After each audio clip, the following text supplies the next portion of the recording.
La lección 1 en consejería bíblica, vamos a ver que es, bíblicamente puedes cambiar. Dios es el único que puede llegar al fondo de la transformación humana. Generalmente la consejería se basa en eliminar o reducir lo que son las consecuencias. Entonces el ser humano generalmente lo que no quiere es las consecuencias de sus fallas o de eso. No tiene problema muchas veces en la raíz, ni siquiera, ¿verdad? Vemos un árbol y las hojitas, ¿verdad? Están un poco secas y ¿qué hacemos? Cortémosle el par de hojas y listo. Vemos, ¿verdad? Oh, ¿verdad? Se ven muy marchitas, vamos aunque sea a pintar las hojas, ¿verdad? ¿Por qué? Porque es lo exterior, pero eso no cambia. Tengo un dolor de cabeza y ¿qué hago? Me tomo una aspirina, ¿se me quita con el dolor de cabeza con aspirina? Sí, posiblemente sí, pero ¿será esa la solución al problema o será que el dolor de cabeza viene porque hay algo más, ¿verdad? En mi cuerpo y me está avisando de esa forma? Entonces, de igual forma, la escritura no va por las ramas, por las tangentes, va directo a la raíz del problema, va al meollo del asunto. Y es cuando tocamos ahí, ¿verdad? El nervio, cuando hacemos la cirugía, no algo superficial, cuando va a haber cambios verdaderos y duraderos, y son los cambios que Dios quiere y es lo que realmente deberíamos nosotros buscar. Entonces, consejería bíblica no es decir cómo yo resuelvo las cosas, no se basa en la experiencia humana, se basa en lo que Dios ha dicho. Por ende, aunque yo nunca haya sido drogadicto, yo puedo aconsejar a alguien que está en drogas qué es lo que Dios quiere para él. ¿Por qué? Porque no se trata de mi experiencia, de lo que yo haya vivido, sino lo que Dios dice. Eso es consejería bíblica. No es una consejería muy popular, porque va directo al corazón, implica a la persona hacer cambios que muchas veces las personas no quieren hacer. Yo lo que quiero es que, no sé, eso pasa inclusive con matrimonios, ¿verdad? Yo lo que quiero es que mi esposa haga esto. Entonces yo empiezo a hacer cambios en mi vida en razón de que ella haga algo en consecuencia a eso. No en razón de que yo estoy en deuda eterna con Dios y que quiero hacer bien las cosas para Dios, indiferentemente que ella haga lo correcto o no lo haga, yo me voy a presentar delante de Dios. Yo le voy a dar cuentas a Dios por mi persona. Yo le voy a dar cuentas a Dios por la clase de esposo que yo soy. Yo no le voy a dar cuentas a Dios por la clase de esposa que es ella, sino por la clase. Aunque hay una implicación ahí como el líder de la casa, ¿verdad? Que yo debería guiarla y motivarla y animarla, ¿verdad? El objetivo de uno como esposo debería ser, dice que la esposa es la corona, ¿verdad? Del esposo. ¿Por qué? Porque yo lo que espero es que mi esposa esté amando más a Dios hoy que el día que yo la conocí, hace 20 años. Yo lo que espero, ¿verdad? Es que mi esposa esté más enamorada de Dios hoy que hace 20 años que yo la conocí, que esté más motivada a servir y honrar a Dios, no lo contrario. Y Dios me da a mí esa responsabilidad como tal. Dios me pide a mí como padre, no que sea mejor que mi papá, sino que sea como Cristo. Y no hay excusas para eso. Yo crecí sin mi papá, entonces con solo estar en la casa ya gané.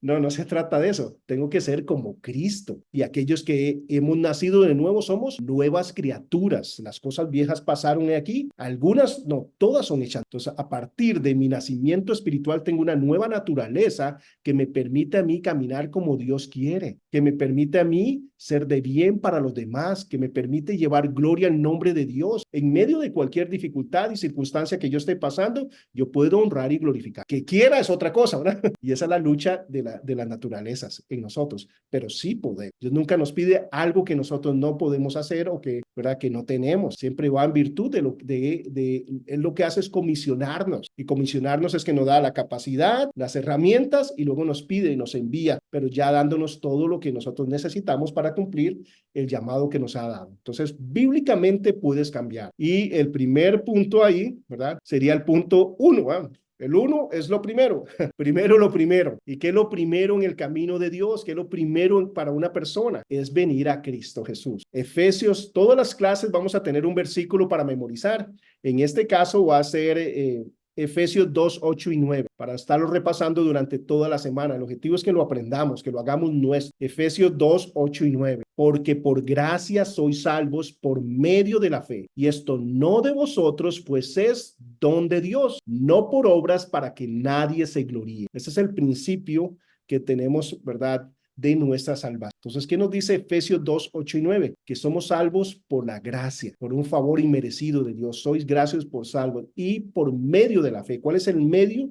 ¿Qué es lo que abre el regalo de la salvación? Nuestra fe. La fe no es una obra, la fe no es algo que yo me puedo jactar, no es algo que yo hago, sino que la fe es algo que yo ejercito. Simplemente llego a la conciencia de poder recibir esto. Es la única participación que yo tengo de la salvación, es reconocer mi necesidad de ser salvo. Ese es el ejercicio de la fe, es creerle a Dios. Fe es cuando Dios dice algo, yo le creo. Eso es la fe. La fe viene por el oír y el oír la palabra de Dios. Fe no es desear algo y empezar a decir que quiero algo y soñar con algo y anhelar. No, no, no. Fe es Dios dice algo, yo le creo. Por más difícil que sea. Entonces, en este caso, Dios dice que sin Él yo estoy separado, que yo no puedo ir al cielo, ¿verdad? Eso es lo que el Señor nos dice. Por medio de la fe, ¿verdad? Recibo esa gracia de Dios, pero yo tengo que creer a Dios y entender mi condición. Ese es el problema del ser humano. Nos creemos buenos, nos creemos cercanos a Dios y realmente estamos totalmente alejados de un Dios perfecto, santo, puro. Ahora, la fe, como lo vemos acá, está en contraposición a lo que son las obras, porque la fe no son obras. La fe simplemente es el ejercicio de esa libre albedrío que Dios nos da para recibir toda su obra completa. Por eso cuando dice, pues es donde Dios no está hablando, implicando solo la fe. Esto es un plural, que acá en español no lo podemos ver, pero en el griego sí, que implica toda la obra de la salvación, de principio a fin, es un regalo. Por eso nadie puede gloriarse, nadie puede jactarse, nadie puede decir, wow, soy salvo porque Dios sabía. No, no, no. Somos salvos por su misericordia, por su gracia, por su favor. Lo único que uno hace es reconocer eso. Y eso no es una obra, ¿verdad? Es ejercitar la fe y creerle a Él, ¿verdad? En lo que Él ha hecho. Entonces, bíblicamente puedes cambiar y el primer paso que tenemos que hacer es entender que nosotros somos pecadores y necesitamos la salvación de Cristo Jesús. ¿Qué quiero decir con esto? Bueno, cuando estoy en consejería hay personas que llegan y me dicen, Víctor, ocupo consejería bíblica, consejería matrimonial, pero es una persona que no es salva. Entonces, ¿qué es lo que tengo que hacer yo? Llevar a esa persona a Cristo. Es lo primero, es el paso 1:1. ¿Cómo va él a hacer bien las cosas si no tiene a Cristo? ¿Qué hacemos en el mundo para lograr cosas? Yo hago esto, pero estoy esperando algo. Imagínense cómo soy yo, ¿verdad? Que si alguien estornuda en este momento, yo le voy a decir salud. ¿Y saben qué estoy esperando yo? Que la persona me diga gracias. Y si no me dice gracias, digo más duro, salud, ¿verdad? Y si no me dice gracias, ya ni digo. Entonces, ¿realmente a mí me interesa su salud o lo estoy haciendo para quedar yo bien? Así es el ser humano y muchas veces nuestros cambios van en virtud de eso. Por eso, cuando hablamos de consejería matrimonial, muchos matrimonios, esposos y esposas se cansan porque dice, estoy haciendo esto y no hace nada al otro lado. Esto no sirve. Sí sirve porque yo no lo estoy haciendo para que él cambie, para que ella cambie. Yo lo estoy haciendo porque es mi rol delante de Dios, porque yo quiero hacer las cosas delante de Dios como debo hacerlo, porque yo le voy a dar cuentas a Dios por mi persona, porque el Señor, Dios Padre, murió a su Hijo en una cruz, le dio la espalda a Jesucristo para abrazarme a mí, lo desfiguró en una cruz para que yo tenga acceso a Él, su propio Hijo. Yo estoy en deuda eterna por Él, me ha comprado, me ha amado, es paciente conmigo, todos los días me da misericordia y gracias nuevas, todos los días, y todos los días la ocupo. No hay un día en que yo no ocupe su gracia y su misericordia, porque no hay un día en que yo no falle en alguna forma, pensamiento, palabra, obra de omisión. Entonces, ya tengo esa deuda de amor hacia el Señor. Entonces, es en virtud de que yo quiero agradarlo a Él que yo hago estos cambios, pero yo no puedo hacerlo si yo no tengo una nueva naturaleza. Por eso la persona cuando viene a mí, consejería como me ha pasado, lo primero que yo le hago es paso 1:1. Deben nacer de nuevo para poder tener el poder para poder vencer el pecado, para poder hacer las cosas de una forma que agrade a Dios. No para que me vean, no para esperar resultados, sino para agradar a Dios. Es en virtud de eso que vamos a ver cambios. Entonces, consejería 1:1, recuerden, no es como a mí, que me funcionó a mí, que no, sino que dice Dios. Y es que sin Él estamos muertos en nuestros delitos y pecados. Es más, podría mejorar en su relación matrimonial y ir al infierno. No es lo que queremos. Realmente, si quieres encontrar paz y demás, solo es a través de Cristo Jesús. Y es a través de dar estos pasos. Y este es el principio. Cuando vemos cada uno de estos principios que nosotros vamos a ver acá, vamos a mirar que están cargados de versículos, porque esto no es la opinión de una persona, sino es la extracción del mensaje bíblico. La decisión más importante que tomarás en tu vida tiene que ver con tu disposición de seguir el plan de Dios para tu vida tal y como está revelado en la Biblia. Esta disposición impacta directamente tu vida diaria y tu destino eterno. Entonces, consejería 1:1, aquí es donde empieza todo. Todo inicia tomando esta decisión. ¿Cuál es esta decisión? De disponernos, ¿qué? A seguir el plan de Dios para nuestra vida. Pero este plan de Dios para nuestra vida no es en un sueño, no es que alguien me dijo, no es que yo pienso, no es que yo creo, está revelado en la Escritura. La Escritura nos dice, la palabra profética segura que me hace, ¿verdad? Como un espejo, mirarme y poder decir, ¿verdad? Dice que la palabra de Dios es viva y es eficaz, es más cortante que toda espada de dos filos, penetra hasta lo más profundo, discierne las intenciones de corazón. Entonces es ella la que nos va a decir cuál es el plan de Dios para nuestras vidas. Entonces yo tengo que disponerme a ¿qué? A obedecer la palabra de Dios, el plan de Dios tal y como está en la escritura. Esta decisión cambia todo, cambia absolutamente todo. Las personas, cuando uno les presenta el plan de salvación, muchas veces, ¿verdad? Ellos creen que están bien, ¿verdad? ¿Y qué pasa si yo le digo, don Arnoldo, adivine qué, don Arnoldo, usted no me debe nada? Eso sería una buena noticia. ¿Qué piensan? Si yo le digo a don Arnoldo que no me dé nada, Susana, ¿sería una buena noticia? Tal vez, porque lo primero que don Arnoldo debe estar pensando es, ¿y qué le debo yo a Víctor? Yo no le debo nada. Entonces, ¿cómo van a ser buenas nuevas? Yo no le debo nada, yo nada. Y eso pasa con la salvación. Hay personas que se creen buenos, se creen cercanos a Dios. Entonces, ¿para qué ocupo un salvo? O sea, yo soy medio bueno. Dios es buenísimo. Y ahora, él es amor. Ahora, amor humano, ¿verdad? Porque no es el amor bíblico que dice que Dios al que ama disciplina, pero amor del tipo humano, ¿verdad? Que pasa por alto las faltas, que no le importa, ¿verdad? El pecado, no, ese no es el amor de Dios. Dice que el que ama disciplina, pero lo ponen en ese panorama y yo no soy tan malo porque pongo a Hitler a la par mía y no, yo la hago, ¿verdad? En comparación a Hitler. Entonces, realmente yo no siento que le debo a Dios nada. Yo me siento cercano a Dios. Yo no me siento tan lejano a ser salvo. Es más, todo el mundo piensa que va a ir al cielo. Usted le hace esa pregunta inclusive a personas agnósticas o personas ateas y ellos dicen, bueno, no creo en Dios. Digo, pues si Dios existiera, usted tendría problemas. Ah, no creo. No tengo que tendría problemas. Yo creo que iría al cielo. Yo soy mejor persona que un montón de cristianos. Ese es el pensamiento del ser humano. Entonces, la Biblia tiene que venir para revelarnos realmente cuál es nuestra condición espiritual. Entonces, sin malas viejas no pueden haber buenas nuevas. ¿Qué queremos decir con eso? ¿Verdad? Si no entiendo mi condición, ¿verdad? Si yo les tiro a ustedes, ¿verdad?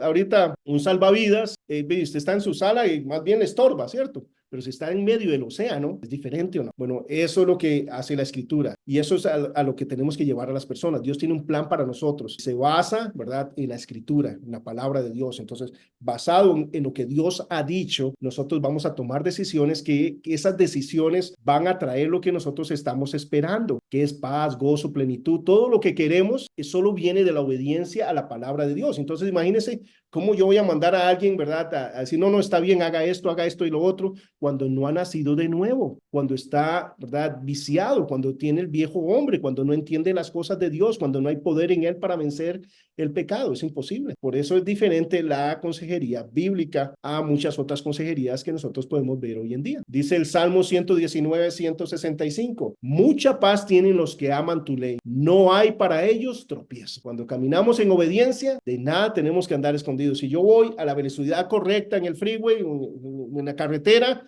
voy a una velocidad correcta, llevo mi cinturón puesto, todo está al día en el carro, yo no ando buscando, ¿verdad?, dónde está el tráfico, ¿verdad? El oficial, ¿verdad?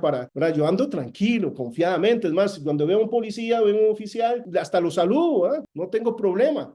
Pero ¿qué pasa si estoy haciendo las cosas diferente, ¿verdad? Entonces, bueno, mucha paz tienen aquellos que obedecen la escritura, que caminan conforme a lo que Dios está diciendo. Proverbios 1:33, mas el que oyere, mas el que me oyere, habitará confiadamente y vivirá tranquilo y sin temor del mal. Recordamos Adán, ¿cómo vivía en el paraíso? Bueno, en el paraíso, ¿verdad? Mientras él obedeció a Dios, caminó confiadamente en la belleza de lo que es un paraíso. ¿Qué sucede cuando él no siguió el plan de Dios para su vida? ¿Cuál era el plan de Dios para su vida, para Adán, hablando desde una perspectiva negativa? No comas del fruto, punto, ¿eh? Muy pequeña la Biblia.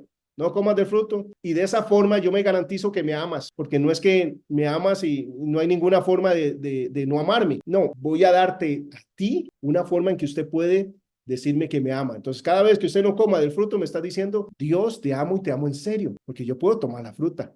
Va a haber consecuencias, pero puedo hacerlo y no lo voy a hacer porque realmente te amo. Dios no creó máquinas. Dios valora eso. Cuando uno escoge amarlo y servirlo a Él, Dios se complace en eso y nos da. Es el único regalo que nosotros le podemos dar a Dios, nuestra obediencia. No existe nada, Él no ocupa nada. Eso es cuando vamos a la fiesta de alguien que lo tiene todo y uno, uy, ¿qué le doy? Va? Pues hay que darle. Bueno, Dios nos ha dado el regalo en el libre albedrío de poder regalarle nuestra obediencia, de poder decir, Señor, podría estar preocupado y angustiado y todo esto, pero tú me has dicho que tú estás conmigo. Voy a confiar en ti. Señor, podría hacer esto, pero no lo voy a hacer porque te amo. Es algo maravilloso el libre albedrío. Bueno, lo que sucede, ¿verdad?, con Adán es que deja de seguir el plan de Dios para su vida. Entonces, ¿qué sucede en ese momento? Empezó a experimentar ¿qué? Temor, vergüenza, se empezó a disociar de su esposa, ¿verdad? Ya empezaba, ¿verdad? El problema es ella.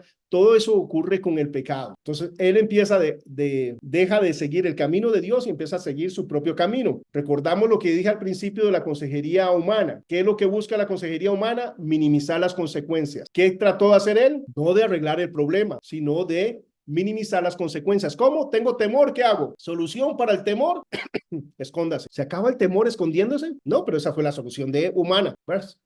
Mientras no me vea, estoy bien. Y empezó a esconderse. Y hasta el día de hoy muchas veces nos escondemos nosotros. Pero esas son las respuestas humanas. Luego sintió, ¿verdad?, vergüenza. Cada vez vemos, ¿verdad?, una y otra cosa, siempre las soluciones, ¿verdad?, humanas. ¿Qué fue? Uy, tengo vergüenza porque estoy desnudo. ¿Qué es lo que hago? Voy a Dios y me arrepiento. No. Me voy a vestir, ¿verdad?, con hojas de ortiga. Y listo. Hasta el día de hoy el hombre siempre busca el camino de menos fricción, el camino más fácil y no el camino que Dios quiere. ¿Y qué pasa con eso? Estrés, ansiedad, temor, todo lo que eso implica. Entonces la solución está en seguir el camino de Dios. Por eso esto es, primer paso, confiar en Dios como su Señor y Salvador. Segundo, caminar en obediencia, porque alguno de ustedes ha perdido la paz o el gozo, o solo a mí me pasa. Cuando yo no sigo el camino de Dios, eso es lo que ocurre. ¿Qué es la solución? Volver al camino de Dios. ¿Qué tenía que hacer Adán? ¿Cómo volvía al camino de Dios? Confrontando su situación con Dios, arrepintiéndose delante de Dios y dice, señores, soy digno de la consecuencia que tenga que seguir, pero lo hice mal y no sé qué hubiera pasado, pero eso es como volvemos al camino de Dios cuando nos equivocamos. Y en eso vamos a ver, ¿verdad?, cómo el Espíritu Santo, para aquellos que hemos nacido de nuevo, nos guía y nos dirige, porque si no, vamos a seguir nuestro camino y no el camino de Dios, pero queremos paz, que eso es lo que busca el mundo. ¿Dónde la encuentra? En la obediencia a Dios. ¿Pero dónde la están buscando? En todo lo contrario, ¿verdad? Dios te capacita para dar el primer paso necesario hacia un cambio bíblico duradero. Este paso es tu respuesta al amor demostrado de Dios por ti en Cristo Jesús. Vemos todos los versículos, ¿verdad?, donde extraemos ese enunciado. El plan de Dios para que cambies de una manera bíblica se centra en su Hijo Jesucristo. O sea, solo hay una forma de ser salvo. Hay mucha gente tratando de agradar a Dios a su manera, no a la manera de... Entonces, no, ¿cuál es la forma de agradar a Dios? Como a él le gusta, y es a través, en este caso, para el problema que tenemos, es a través de Jesucristo, producto que no hay otra forma de que nosotros podamos por nuestros medios acercarnos a Dios. Entonces, yo miro, ¿verdad?, la mayoría de personas buscando a Dios a su forma, haciendo torres de Babel hoy en día, ¿verdad?, haciendo caminatas a Cartago, acá en Costa Rica, haciendo, ¿verdad?, sacrificios, mandando ofrendas, mil y una cosa que Dios ni siquiera está pidiendo. Entonces, qué importante tener el conocimiento bíblico y decir, no, ¿qué es lo que Dios quiere? ¿Qué es lo que Dios busca? Porque todas las religiones de eso se basan y manipulan al ser humano, y el ser humano, en lugar de buscar a Dios, eso es lo que pasa, porque hay una ignorancia también voluntaria, el ser humano hacia la palabra de Dios. Bueno, pero ¿cuál es la realidad del ser humano sin Cristo Jesús? Ya que la norma de Dios es la perfección, no casi perfección, ¿verdad?, sino la perfección. Alguien una vez me preguntó, Víctor, ¿la gente buena va al cielo? ¿La gente buena va al cielo? Efesios 2, 8 y 9 dice, porque por gracia sois salvos por medio de la fe, y esto no de vosotros, pues es un don de Dios, no por obras para que nadie se gloríe. Nadie puede ganarse la salvación. Los frutos, lo que nosotros vemos es resultado de alguien que ha sido transformado, de alguien que es salvo. Santiago lo que nos habla es, ¿cuál es la evidencia de su salvación para el mundo? El cambio que ha ocurrido de adentro hacia afuera. Entonces no se justifica. La religión cambia exteriormente. Ahora, yo jocosamente siempre les digo, la gente buena va al cielo. Yo les digo, sí. Lo que pasa es que la gente buena no existe, bíblicamente hablando. Bíblicamente hablando, no hay bueno ni aún uno. No hay quien no haya pecado. Y cuando a Jesús le dijeron, maestro bueno, ¿qué dijo? Bueno, solo Dios, porque desde la perspectiva bíblica, bueno está hablando de alguien perfecto y no existe nadie perfecto. Entonces, desde una perspectiva bíblica no existen los buenos. Entre nosotros sí, nos comparamos unos con otros y demás, pero bíblicamente no existe, ¿verdad?, el ser humano bueno, sino lo que existe, ¿verdad?, es el ser humano en su estado caído, y la salvación es un acto de fe, ¿verdad? La gracia de Dios es aceptar la gracia de Dios, no es algo que hago ahora. Cuando yo nazco de nuevo, hay una nueva naturaleza en mí y esa naturaleza es la que me guía a hacer eso. Y ahí en virtud de que yo obedezca a esa nueva naturaleza, que fortalezca esa nueva naturaleza, voy a experimentar. ¿Recuerdan qué clase de vida Jesús prometió a sus seguidores? Van a tener vida a medias, van a tener vida más o menos. ¿Qué dijo él? Yo vengo y vida ¿en qué? En abundancia. Ahora, estamos viviendo una vida en abundancia. ¿Qué significa en abundancia? Cumpliendo el propósito por el cual existimos. Por ejemplo, Cristo Jesús en la cruz, eso es una vida en abundancia, estaba cumpliendo el propósito para el cual Él estaba acá. ¿Verdad? Abundancia no implica lo que hoy en día para nosotros, que significa que no tiene necesidad de nada, sino que está cumpliendo el propósito de Dios para su vida, que abunda, ¿verdad? Espiritualmente para poder dar también a otros. Pero acá el punto es que por nuestros medios no podemos alcanzar, ¿verdad?, la salvación. Dice, no la puedes lograr o alcanzar por tus propios esfuerzos. Ahora, el hombre trata de alcanzar la salvación por sus propios medios, ¿sí? Y empieza a poner rituales y cosas que te dicen cómo ser salvo y cómo, ¿verdad?, ser más salvo y cómo, ¿verdad? Pero ese es el ser humano, pero bíblicamente no dice eso, ¿verdad? No puedes salvarte a ti mismo, Proverbios 29. No puedes depender de ningún otro ser humano para redimirte, Salmo 149:7. Tiene la necesidad de reconocer tu incapacidad para cumplir la norma, de ser perfecto. Necesitas arrepentirte de tu pecado. Por la gracia y la misericordia de Dios, reconoces tu condición perdida y crees con todo tu corazón y sinceramente en el Señor Jesucristo para recibir el regalo de la vida eterna. El regalo es un acto de fe, de recibir lo que Dios ha dado y el perdón de nuestros pecados. Es un acto de fe espiritual, pero uno nace de nuevo. Sin ese nacimiento de nuevo, nosotros estamos separados de Dios. Y aunque la vida, ¿verdad?, eterna es un regalo, muchos lo rechazan. Buscan sus propias formas de tratar de ser salvos, sus propios medios. Pero ¿cuál es lo que nos enseña la Escritura? Si aún no tienes una sincera, franca, pura, genuina relación personal con el Señor Jesucristo, tienes un problema espiritual que solo Dios puede resolver. Sin esta relación, ¿cómo estamos sin esta relación con Cristo Jesús? ¿Qué dice la Escritura? Y no sé si alguno de nosotros se sentía de la forma en que la Biblia describe una persona sin Cristo Jesús cuando no era salvo. Yo realmente no, ¿verdad? Las mentiras del enemigo estaban en mi mente, yo me sentía cercano a Dios, etcétera. Pero ¿qué es lo que dice la Escritura? En Romanos 6:23, Romanos 11:12, 11 y 12, en Colosenses 1:22 y en un montón de otras escrituras, estás separado y sin esperanza de Dios. Por nuestros propios medios nos es imposible ser salvo. Efesios 2, del 1 al 3. Él os dio vida a vosotros cuando estabais muertos en vuestros delitos y pecados, en los cuales anduvisteis en otro tiempo, siguiendo la corriente de este mundo, conforme al príncipe de la potestad del aire, el espíritu que ahora opera en los hijos de desobediencia, entre los cuales también algunos, no todos nosotros, sin excepción, vivimos en otro tiempo en los deseos de nuestra carne, dominados por nuestra carne, haciendo la voluntad de la carne y de los pensamientos, y éramos por naturaleza hijos de ira, lo mismo que los demás. ¿Usted se recuerda como hijo de ira? ¿Se acuerda cuando éramos hijos de ira? No, ni siquiera, yo me sentía cercanísimo a Dios, como dije anteriormente, pero ¿qué dice la Escritura? ¿Qué dice Dios? Que yo era un hijo de ira, que estaba listo, ¿para qué? Para que la ira de Dios cayera sobre él. Jesús no vino a condenar al mundo, ¿por qué? Porque el mundo ya está condenado. Cuando nosotros vemos lo que es amartiología, la doctrina del pecado, vemos un aspecto que es la imputación del pecado. Imputar es aplicar algo a una persona. Entonces, ¿qué implica la imputación del pecado? Lo que implica es que ya nosotros venimos con una tendencia a pecar, con una naturaleza pecaminosa. En nosotros, lo único que uno hace conforme va viviendo es manifestando esa naturaleza pecaminosa, ¿verdad? Y es entonces el que yo peque no me hace pecador, sino que yo nací pecador y el pecado es el fruto de lo que yo soy, como la santificación es el fruto de lo que pasa en mí cuando nazco de nuevo. Fruto de mí cuando nazco de nuevo, ¿qué son? Buenas obras, pero es fruto de esa nueva naturaleza, es un fruto, no es una obra, es algo que nace de mí, ¿verdad? Es un fruto, es diferente a una obra, ¿verdad? Hay una gran diferencia entre obras y frutos. En este caso estamos hablando acerca de que por nuestra naturaleza ya venimos con esa naturaleza. ¿Qué dice esto? ¿Qué nos está diciendo esto? No hay oportunidad de nosotros de no pecar sin Cristo Jesús. Y esa es la condición de muchas personas que continúan sin Cristo Jesús. No tienen forma de no pecar. Entonces vemos la gravedad del asunto, la necesidad de un Salvador. Es cuando yo llego a ese grado de conciencia que yo puedo decir, ¿y ahora quién podrá salvarme? ¿Verdad? Es ahí donde yo digo, wow. entiendo la obra de Cristo Jesús, entiendo por qué Él tuvo que venir y tomar un cuerpo ¿verdad? Y morir en mi lugar, vivir una vida perfecta y tomar mi lugar, porque como está la imputación del pecado, está la imputación de su justicia. Entonces, Dios, ¿cómo me mira a mí? Como si nunca hubiera pecado. ¿Recuerdan en el Antiguo Testamento cómo entraba el sacerdote al lugar santísimo? Entraba de puntillas, entraba amarrado, entraba con campanitas para saber, entraba temblando después de haber hecho un sacrificio por sí mismo,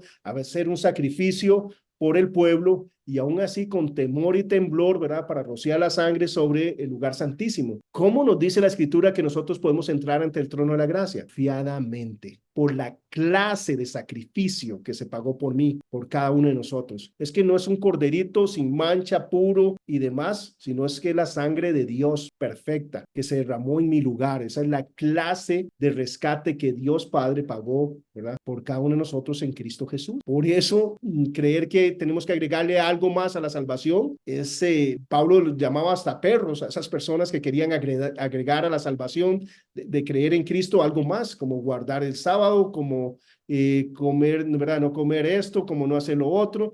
Él decía, no, es que Cristo es suficiente, es que la clase de sacrificio, la vida perfecta de Él, es la que nos salva, no es nada más. Con esto no estoy diciendo que esté mal, ¿verdad? Que el que se congrega un sábado y demás, pero no para salvación, ¿verdad? La salvación mía se basa en la obra redentora de Cristo, en su obra perfecta, no hay que completarle nada, es perfecta. Por eso dice que la salvación es por la fe, no por obras, para que nadie se... Efesios 2, 8 y 9, versículo de memoria. Entonces, esta es la realidad de las personas sin Cristo Jesús. Están espiritualmente, ¿verdad?, muertos en tu propio pecado, por cuanto todos pecaron, están destituidos de la gloria de Dios. No sé si a ustedes les pasa a las mías que nací, ¿verdad?, en una religión donde me dijeron que todos somos hijos de Dios. Pero que dice la Escritura, a los que creen en su nombre les dio la potestad, el derecho de ser hechos hijos de Dios. ¿A quiénes? A los que creen en su nombre. Todos los seres humanos somos criaturas de Dios, pero hijos solo aquellos que han nacido de nuevo. Entonces es algo que, ¿verdad?, muchas veces no manejamos, pero la Escritura es clara en eso. Entonces todos hemos pecado y todos sin excepción estábamos destituidos de la gloria de Dios. No teníamos acceso a la gloria de Dios. Vemos la necesidad de Cristo. Todas estas principios que son de amartiología, de doctrina del pecado, ¿qué es lo que nos hace? Valorar más nuestra salvación, valorar más el sacrificio de Cristo, aferrarnos más a Él, amarlo más, ver la dimensión de la salvación que tenemos. Y tenemos que llevar a las personas a eso. Éramos hostiles a Dios, o sea, éramos enemigos de Dios. Yo les dije, yo iba a misa 5 veces a la semana. Antes de ir a las clases, a la escuela, yo iba a misa. Cuando yo jugaba con mis 2 hermanos menores, jugaba de hacer misa, me la sabía hasta en latín. Una de las cosas, mi anhelo era llegar a ser sacerdote. Lo que logré fue llegar a ser monaguillo, ¿eh? Pero nada más. Pero el punto es, yo me sentía tan cercano a Dios, no había un día que yo no orara. Es más, en cierto momento, una época donde en Costa Rica se puso de moda que la Virgen aparecía en todo, ¿eh? Entonces se quebraba una rama, la Virgen, ¿eh? Una rama ya quebrada arriba que nadie veía, vea, el brazo así donde tiene el niño. Bueno, entonces, pero era tan así, ¿eh? Por todo lado pasaban viendo imágenes, una nube, miren, se apareció. Entonces, era tan así, yo me sentía tan cercano a Dios que yo creí que se me iba a aparecer a mí porque yo era tan cercano a Dios. Entonces, yo en mi ignorancia oraba todos los días y, Señor, por favor que no se me aparezca. Yo sé que no es malo, pero por favor que no, porque... Pero, ¿qué es lo que estoy diciendo? Según yo tenía ¿verdad? Todos los días oraba todo eso. ¿Qué me dice la Biblia? Que yo era enemigo de Dios, que yo era hijo de Dios. ¡Wow! Yo iba rumbo a un infierno eterno, creyendo que estaba cercano a Dios. Y ese ser humano sin el conocimiento bíblico. Por eso este libro es maravilloso, porque es una lámpara que nos ilumina, que me dice, estás pegando contra pared. Mira, ahí hay un hueco, no es por ahí. Es la palabra de Dios la que es una lámpara a nuestros pies, es una lumbrera a nuestro camino, es la que abre nuestros ojos, es la que nos enseña qué es lo que Dios quiere y demanda de nosotros. Romanos 5:10, porque siendo ¿qué? Enemigos, fuimos reconciliados con Dios por la muerte de su Hijo. Mucho más estando reconciliados, seremos salvos por su vida. Y eso es lo que nosotros podemos mirar, ¿verdad? De todos estos pasos que tenemos que llevar a las personas. Sé que, ¿verdad? Todo esto ya ustedes lo conocen, pero eso es evidencia bíblica para poder, ¿verdad?, llevar a las personas en amor a tener un conocimiento. Ese es paso 1 de la consejería, entender cuál es nuestra condición espiritual para empezar a basarnos ¿qué? En una obediencia consecuente al Señor y de esa forma experimentar ¿qué?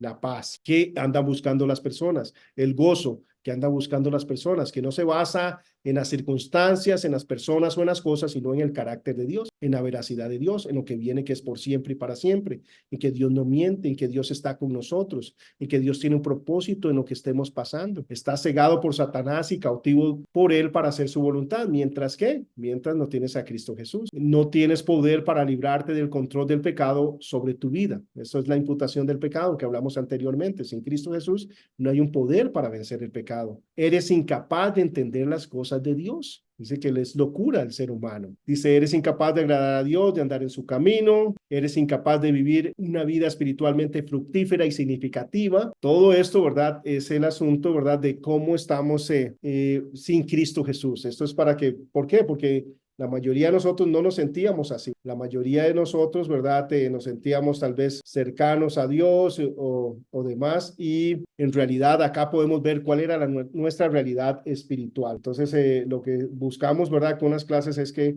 nosotros podamos llevar a la persona a un conocimiento verdadero de cuál es su situación, ¿verdad? Espiritual. La respuesta de Dios a tu problema espiritual se basa en su carácter. Es producto de que Dios no puede negarse a sí mismo que estamos en problemas. Producto que Dios es perfecto, santo y puro, no puede negarse a sí mismo. Por eso, cuando uno ve la pasión de Cristo, uno ve cómo se desfigura el rostro de Jesús y todo lo demás, y las personas, wow, qué crueldad. Es que la justicia de Dios tenía que ser satisfecha. Es porque Él merecía estar ahí. ¿Saben por qué? Porque llevaba mi pecado, llevaba su pecado. Y Dios no dice, yo los amo y al final, vámonos. No. Dios no puede negarse a sí mismo. Dios es perfecto, es santo, es puro, es recto, es justo. Entonces, en la cruz vemos la justicia y el amor de Dios unidos en ese aspecto. El amor hacia nosotros y el desprecio a Cristo, porque llevaba mi pecado. Es increíble, ¿verdad? Mirar todo, ¿verdad? Lo que eso implica.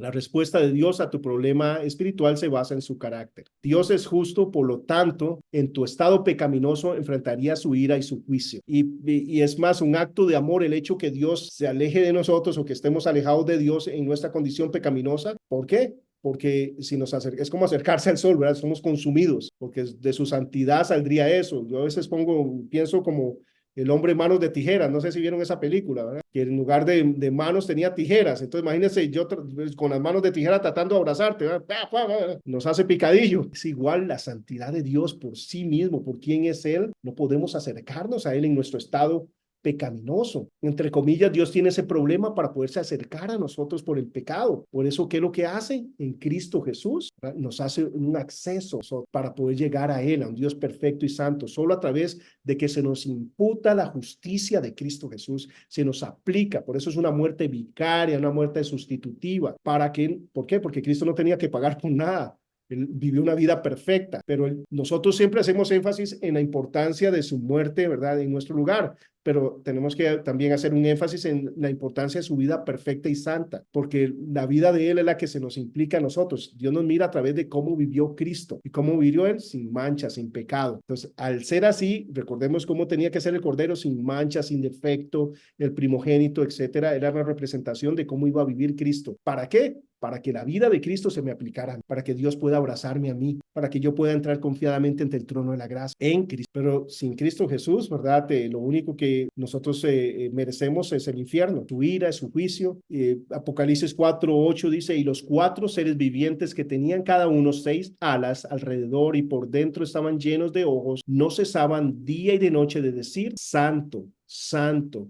Santo es el Señor, Dios Todopoderoso, el que era, el que es y el que ha de. Nos habla del carácter, ¿verdad? De quién es Dios. No puede negarse a sí mismo. Cuando uno tiene un amigo, ¿verdad? Generalmente uno piensa que, ¿qué es lo que hace un amigo? ¿Cómo sé yo que es mi amigo? Porque me pasa por alto mis errores o me cubre mis faltas, ¿cierto? Entonces digo, es mi amigo porque, ¿verdad? No tenía la entrada para ir, ¿verdad? No sé, a este concierto y me dejó pasar sin entrada. Hizo trampa por mí, ¿verdad? Este es un amigo, etcétera, etcétera. Pero, ¿qué es lo que pasa? Dios, por ejemplo, se describe, ¿verdad? Como amigo de Abraham y de Moisés. Moisés dice que hablaba con él cara a cara, como un amigo. Pero ¿qué es lo que pasó cuando Moisés malinterpretó a Dios delante del pueblo? Cuando no representó a Dios como tenía que ser representado. Dios dijo, háblale a la roca y va a salir agua. Digamos, todo el mundo que merecía ahí un fajazo, ¿verdad? Eso es lo que necesitaba el pueblo, un latigazo, no sé, ¿verdad? ¿Y qué quería Dios? Abrazarlo. No sé si a ustedes les ha pasado Muchas veces lo ha hecho conmigo. Merezco que me den una nalgadita y lo que hace es abrazarme. Es increíble, ese es el papá que tenemos. Bueno, él quería al pueblo abrazarlo. Háblale a la roca y va a salir agua. A todos que se están quejando que quieren, háblale a la roca y va a salir agua. ¿Qué hizo Moisés? Golpeó la roca, reprendió al pueblo. Él tenía que hablarle a la roca, no al pueblo, le habló al pueblo, no tenía que golpear la roca. Pero ¿qué pasó con esa mal representación de Dios? Y que es importante para nosotros que enseñamos la palabra.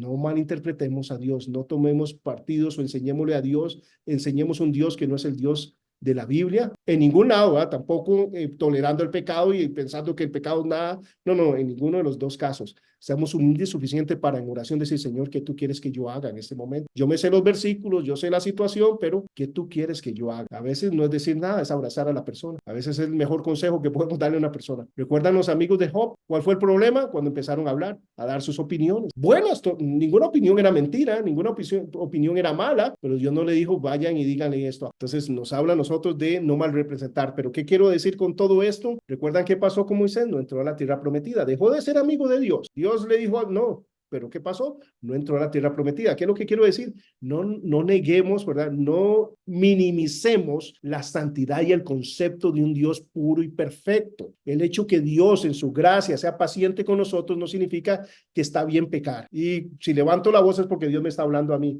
Ya me conocen, Dios está hablando con Víctor. Hey, cuando yo paso por alto, no es porque a mí me está bien que peques, porque 99 y 8 y no. Pecado costó la sangre de mi propio hijo, te amo. Pero esto, ¿verdad? Dice, Pablo decía, el amor nos constriñe. El amor de Dios es realmente el que me llama a mí a santificarme, a buscar las cosas buenas, a luchar contra mi carne, pero es por su amor y demás. Pero Dios no se niega a sí mismo. Hoy en día hay mucho, ¿verdad? Minimizar el carácter de Dios y es mi amigo, ¿verdad? Y llaman a Dios en terminologías, ¿verdad? Que yo no me atrevo ni a ¿verdad? Repetir cómo hablan de Dios. Bueno, Dios es mi amigo, pero no deja de ser Dios todopoderoso, ¿verdad? Creador del cielo y de la tierra, del universo. Y el principio de la sabiduría es el temor reverente al Señor, reconocer su grandeza, su magnificencia y vivir en esa dimensión cercano a Él por su gracia. Nuestra salvación solo grita, Dios es grande y es el único, solo que grita nuestra salvación, nada más. Dice Romanos 1:18, porque la ira de Dios se revela desde el cielo contra toda impiedad e injusticia de los hombres que detienen con injusticia la verdad. Entonces vemos, ¿verdad? Sigue hablando del carácter de Dios, Hebreos 9:27. Y de la manera que está establecido para los hombres en que mueran una sola vez y después de esto, no purgatorio, no, ¿verdad? Vamos a ver qué pasa, no, el juicio. Y eso es lo que está establecido, es lo que nos dice la Escritura. Por otro lado, Dios es amoroso, entonces es perfecto, es santo, pero por otro lado, Dios es amoroso, no quiere que perezcamos en pecado, así que Él trae hacia Jesús, ¿verdad? La respuesta en Cristo Jesús, es lo que hace, nos da, ¿verdad? Un acceso a Él a través de Cristo Jesús. Segunda de Pedro 3:9, y el Señor no retarda su promesa, según algunos la tienen por tardanza, sino que es paciente para con nosotros, no queriendo que ninguno perezca, sino que todos procedan al arrepentimiento. Y este versículo nos habla de que no es que Dios dijo, usted no puede, usted sí puede, ¿verdad? Él lo sabe todo, pero ¿qué nos habla este versículo? Que el deseo de Dios es que todos procedan al arrepentimiento. Le está dando una oportunidad a todos. Muchos no van a querer, otros sí hemos querido, pero para mí está abriendo la puerta, ¿verdad? Desde la perspectiva, ¿verdad? De Dios diciendo, ¿verdad? Mi deseo no es que Adán pecara, mi deseo no es que murieran, mi deseo no es todo el sufrimiento que están pasando, mi deseo no es eso. ¿Dónde creó Dios al ser humano? En un paraíso. No lo creó rumbo a un infierno, en un mundo, ¿verdad? De enemistades, de prejuicios, de orgullos, de manipulación, etcétera, sino en un paraíso. Nosotros nos salimos de ahí y Él ha hecho todo para que podamos volver a ese. Pero ese es el mensaje, ¿verdad? Esas son las buenas nuevas. La respuesta a tu problema espiritual se encuentra en el Hijo de Dios, en Jesucristo. Por su gracia y su misericordioso amor, Dios dio a su Hijo unigénito, Jesús, como la única respuesta a tu condición espiritual sin esperanza. Solo hay un camino. Aquí es donde se vuelve angosto el camino. No todos los caminos, bueno, a Roma tal vez iba en ese tiempo, pero al cielo es solo una forma y es a través de Jesucristo. Y esto no es popular y menos en nuestros días. Nosotros podemos hablar de Dios y Dios aquí, Dios allá, pero mencionas a Cristo y las cosas cambian. Que Cristo dice, yo soy el camino, no un camino, yo soy el camino, la verdad y la vida. Nadie viene al Padre si no es por mí. Entonces, ¿cuál es la única forma de ser salvo? En el Dios de la Biblia es a través de... Por eso tenemos que seguir su camino, tenemos que rendirnos a su camino. El problema es que muchas veces queremos seguir nuestro propio camino y no seguir el camino de Dios. Hechos 4:12, y en ningún otro hay salvación, porque no hay otro nombre bajo el cielo dado a los hombres en que podamos ser. Contundente, ¿verdad? Es claro. ¿Qué implica esto? Una urgencia para nosotros de predicar el evangelio, de hablarle a las demás personas. ¿De dónde? En todo lo que necesitan escuchar el evangelio. Ya que no puedes salvarte a ti mismo o hacer algo para merecer el favor y la misericordia de Dios, Jesús pagó el precio, todo el precio de tu rebelión al morir en la cruz por el castigo de tu pecado. Tomó nuestro lugar. Ahí vemos todas las citas que nos hablan acerca de eso. Gálatas 12:16, creo que es 12. No, Gálatas, creo que es 2:16, dice, sabiendo que el hombre no es justificado por las obras de la ley, sino por la fe de Jesucristo. De nuevo, por la fe en Jesucristo vemos en contraposición ¿a qué? A las obras, o sea que la fe no es una obra, no son por las obras de la ley, sino por la fe de Jesucristo. Nosotros también hemos creído en Jesucristo. O sea, no es diferente para nosotros, dice el apóstol, para ser justificados por la fe de Cristo. ¿Cómo somos justificados? Por la fe de Cristo, no por otra, no por obras de la ley. Vemos que es reiterativo, ¿verdad? Esto parece un paralelismo antitético que, bueno, eso es una terminología que después vamos a ver en poesía hebrea y nos habla así, ¿verdad? Que hace, a veces parece hasta redundante, pero es para aclarar la idea se amplifica, la idea se contrasta o se dice de dos formas. Entonces, en este caso nosotros podemos mirar, dice, sabiendo que el hombre no es justificado por las obras de la ley, por cumplir la ley, sino por la fe de Jesucristo. Nosotros también hemos creído en Jesucristo para ser justificados por la fe de Cristo y no por las obras de la ley. Por cuanto por las obras de la ley nadie será justificado. Y es muy claro, no es un asunto por lo que hacemos, sino por lo que hizo Cristo Jesús. Pero esto implica que yo sea humilde, suficiente para saber, yo no puedo salvarme por mí mismo, suficiente para decir, es solo por lo que hizo Cristo Jesús. A él es que me aferro, a su obra redentora. Primera de Pedro 1:18 y 19. Sabiendo que fuiste rescatado de vuestra vana manera de vivir, la cual recibisteis de vuestros padres, no como cosas corruptibles como oro o plata, sino con la sangre preciosa de Cristo, como un cordero sin mancha y sin contaminación. Lo que se pagó por nosotros, nuestra herencia eterna, es con la sangre preciosa de Cristo Jesús, puro, santo. Dios aceptó y aprobó el sacrificio de la muerte de su Hijo por el pecado al resucitarlo. Al resucitar a Jesús de los muertos. Jesucristo vive eternamente, está con Dios, es el Señor de todo. Por su muerte y resurrección, el Señor Jesucristo es victorioso sobre el pecado, la muerte y el diablo. Entonces, ahora viene la condición de uno en Cristo Jesús. Ya vimos la condición sin Cristo y ahora, ¿qué es lo que cambia cuando estamos en Cristo Jesús? Esto también, aunque parezca, ¿verdad? No sé, mentira o controversial, es que el hecho es que muchas veces no entendemos nuestra identidad en Cristo Jesús. Entonces pasamos dándole poder a un montón de cosas y no directamente, ¿verdad? A la obra redentora de Cristo Jesús. Entonces le damos más poder a nuestro pasado, a lo que pasó ayer y demás, que a lo que Dios dice que somos en Cristo Jesús, a nuestra realidad espiritual, a esa nueva vida que tenemos en Él. El hecho que Jesús resucitara a los muertos y ascendiera al cielo, lo que está diciendo es el sacrificio fue aceptado, porque Él es el primogénito, en ese sentido, ¿verdad? El primero de toda la creación y en la salvación. ¿En qué aspecto?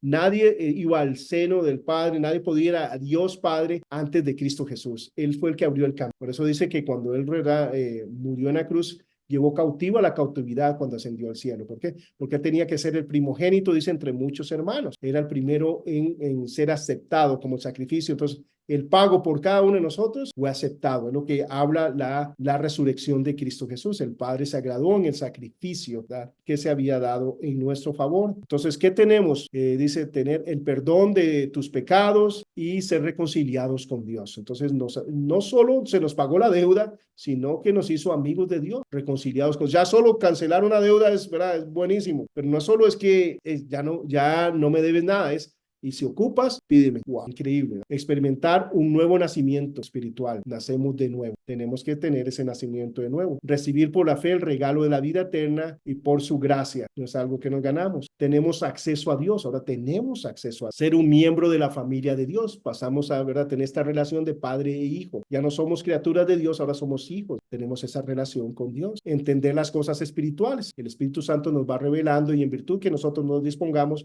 vamos entendiendo más estas cosas. Cada uno de nosotros, por ejemplo, hoy en día entiende mucho más de la salvación y lo que implica que el día que lo aceptó. Por ejemplo, dentro de soteriología, la doctrina de la salvación, vamos a ver las 7 provisiones de la salvación. Cuando yo acepté a Cristo, ¿qué voy a saber? ¿Verdad? Ninguna. ¿Verdad? Yo nada más me conmoví, me arrepentí y punto, y Dios me, ¿verdad?, nací de nuevo, ¿verdad? Hoy, ¿verdad?, hoy en día fui aprendiendo, he ido aprendiendo y luego vamos a ver, ¿verdad?, esas 7 provisiones, ¿verdad?, que vienen a nosotros ser salvos. Habla de nuestra redención, nuestra justificación, ¿verdad?, su muerte vicaria, nos ha limpiado, todas las 7 provisiones de lo que implica eso, pero vamos creciendo en él, pero el Espíritu Santo nos va revelando. Y cuando vemos el Antiguo Testamento y los impedimentos que había, la separación entre Dios y el ser humano representado por todas las cosas que contaminaban al ser humano, wow, vemos la grandeza de nuestra salvación y cómo podemos acercarnos a Dios a través de Cristo Jesús. Llegar a ser una nueva persona con una capacidad para vivir de una manera totalmente distinta. El poder de vivir sin estar, ¿qué?, atado a los pecados. Eso implica que ya no pecamos. Implica lo siguiente, no que no pequemos porque en esta carne vamos a pecar, vamos a ofender a Dios. De hecho, la palabra dice,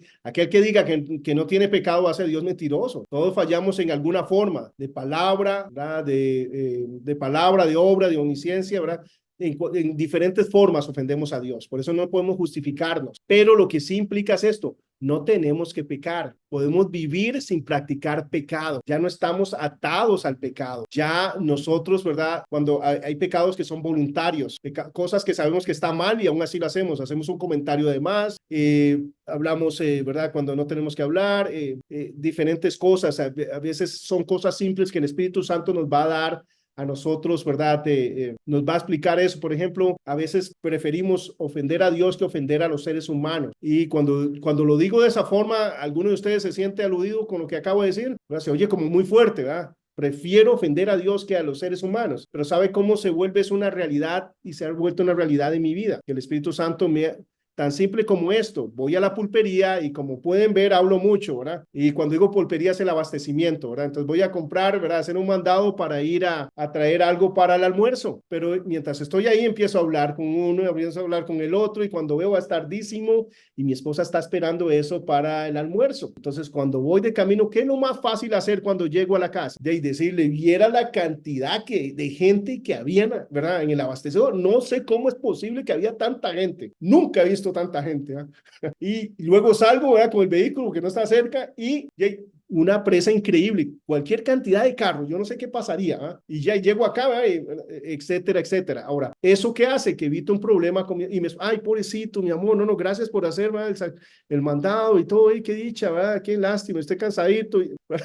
Puedo hacer eso, pero estoy ofendiendo a Dios. No me importa mentir. Dice que los mentirosos no heredarán el reino de los cielos. Recordemos la santidad de Dios. No es que mentir sea algo liviano para Dios. Causó la sangre de su hijo en una cruz. Mentir no es algo superficial. Entonces yo, para evitar un problema con mi esposa, no me importa herir y traicionar a aquel que me ha amado como nadie me ha amado, que es fiel, que es paciente conmigo, pero ¿puedo subestimar eso o no? Entonces Dios me dice, no, no, no, no. Si tienes que tener un problema, ¿verdad?, con tu esposa, hazlo, pero no mientas. Lo más importante es tu relación conmigo. Ahora, lo que tienes que hacer es coordina el asunto, ahora habla poquito menos, o llega más temprano, o haz algo, ¿verdad? No es que tiene que aceptarlo así, que, bueno, no, no, hay cambios que puedo hacer, no práctico, pero lo que sí debe estar por encima es que no debo simplemente subestimar el hecho de ofender a Dios. Hoy en día estamos en una sociedad donde no hay problema con ofender a Dios, pero no puedo ni siquiera mencionar colores de piel o esto y lo otro porque nadie se ofenda, o no puedo hacer esto y habla de esta forma y habla de la otra, ¿verdad? Pero vemos la importancia del Espíritu Santo en nosotros. Ahora tengo una nueva naturaleza maravillosa que me dice, Víctor, hay cosas a corregir, ¿verdad? Hay cosas simples en las cuales tú puedes honrarme. A veces estamos muy cegados y demás, pero el Espíritu Santo, pero Dios me da la capacidad para vivir de una manera totalmente distinta. Me da la capacidad para vivir en santidad, para no practicar el pecado. Cuando yo digo practicar el pecado, ¿ya usted viene algo a su mente?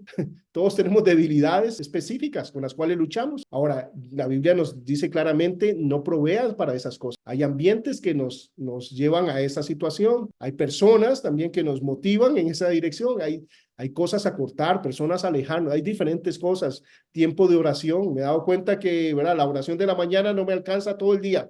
Al mediodía tengo que parar y pedir a Dios que me ayude, ¿verdad? Para poder caminar como Él quiere. Entonces hay muchas cosas prácticas, pero lo que quiero decir es que ahora en Cristo Jesús yo puedo vivir sin practicar el pecado y eso es una libertad, una paz, un gozo, una plenitud que nada lo cambia cuando no estamos practicando el pecado. Que no implica que no voy a fallarle, pero implica que voy a luchar para no fallarle y que puedo no practicar el pecado en Cristo Jesús. Es mentira que usted no puede. No, en Cristo Jesús somos más que vencidos. Dios vive en nosotros, el Espíritu Santo nos ha sellado. Eso es lo que somos, en lo que podemos hacer en Él, en su poder, en sus fuerzas. Entonces, por eso vemos que todo empieza con que la persona, ¿verdad?, reciba a Cristo Jesús como su Señor y Salvador. Ser capacitado para cambiar, madurar a la semejanza de Cristo y tener un conocimiento íntimo de Dios que va en aumento. Y estamos en ese proceso. Pablo nos dice, ¿verdad? Yo no pretendo haberlo alcanzado, prosigo a la meta, proseguimos a la meta. Entonces nadie lo ha alcanzado, pero es proseguir en esa dirección de intimidad, relación con Dios, viviendo, ¿verdad?, en una forma que va a traer a nosotros, ¿verdad?, plenitud, el hecho de vivir en medio del centro de la voluntad de Dios.